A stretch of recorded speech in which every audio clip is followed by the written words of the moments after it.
Hello all and welcome to an episode of the Kinesiology Vlog with Emma and Quentin. Today we're going to be talking about our trip to the Milwaukee Public Museum. We will be analyzing gait and posture in terms of environment and culture. Yes, so the culture/environment we chose was the Arctic due to our cold hearts. Yep. So we'll be looking at the Inuit and Eskimo cultures. So the first topic we're going to be covering today is gait in relation to environment within the Arctic cultures. Emma, I'm going to let you take this one away. All right, so while we were walking through the Arctic exhibit, we came across the Eskimos, which are composed of the Inuit and Yupik people who live in the circumpolar region of Alaska, Russia, Canada, and Greenland. And so what we kind of figured after looking through this exhibit was that these cultures would adapt their gait to the environment by increasing knee flexion, hip flexion, and relying more on proprioception for body awareness than visual stimulus. So living in this region, these people are exposed to a ton of snow all year long, and we figured that this would impact their gait because instead of walking through the snow, which we know as Wisconsinites takes more energy, you have to pick up your leg and step over like the mounds of snow. So we figured that this would increase their knee flexion and their hip flexion. And then what you get with snow is also ice, and we also figured that this would impact their gait. So when walking on ice, you're not going to be walking like you normally would when you're walking on dry land. Normally on dry land, you'd be pushing yourself forward a little bit more and have a larger horizontal component of your ground reaction force. But walking on ice, you're going to step more vertically in order to decrease your F-slide and not cause yourself to slip. Another aspect of the Eskimos' environment that we figured would impact their gait was daylight. So what we read when we were walking through this exhibit is that they experience several months of complete darkness throughout the winter months. And when we walk in snow, at least I know from experience, I rely heavily on my vision to know if I'm stepping on a slippery patch or a thick bunch of snow. So for them, when it's dark out, they can't rely on this. So they'd have to have better proprioception or body awareness to know where their body is in space and what they're stepping down on.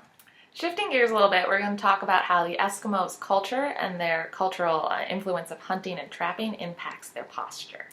Due to the prevalence of snow that we just discussed in reference to gait, the plant life in the Arctic was lacking. So the culture revolved significantly around hunting and trapping. And when these people would get the large animals that they got for food, they'd use all aspects of it, including the pelt, for clothing. Often these pelts were from animals such as moose, elk, and bear. So as you can imagine, they're probably pretty dang heavy. Yeah. So having these pelts over your shoulders and using it as a coat can end up weighing you down a little bit, and it ends up causing increase in kyphosis of so like a hunchback. Yeah, like a hunchback of the thoracic and cervical spine. And also there's increase in abduction of the scapula and increased protrusion of the head and neck just due to the sheer weight that they're holding on their shoulders. Everything's pulling them forward because of gravity. Yeah. So in our culture, when winter does come around, since we aren't focused on the hunting and trapping aspect, we are able to buy our clothes instead of make them from animals. And so we still do have heavier clothing in winter, but it's nowhere near the effect that they have. So the effects we see on our posture due to our clothes are not as severe as theirs due to their culture, which revolves around using animals to produce clothing. As future physical therapists, we must be aware that other cultures and environments that these cultures may live in are going to have effects on their gait and posture. So we need to be aware as to how we can best treat them and work within their culture in order to provide the best care.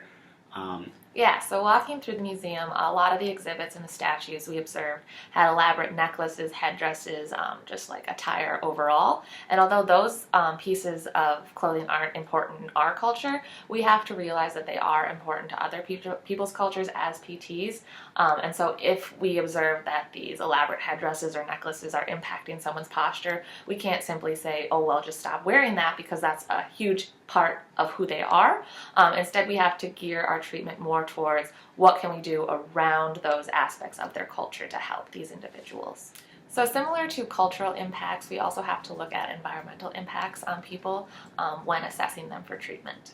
We may be working with patients from many different places throughout the world, and their environment may not be as level as what we normally see. So For individuals, we might need to progress them more through balance exercises and make sure that they're able to do certain things in different tasks functionally before we are able to discharge them properly to an unstable environment at home. All right, well, thanks for watching. I hope you enjoyed what you saw, learned a little bit, and if we make another one, tune into that.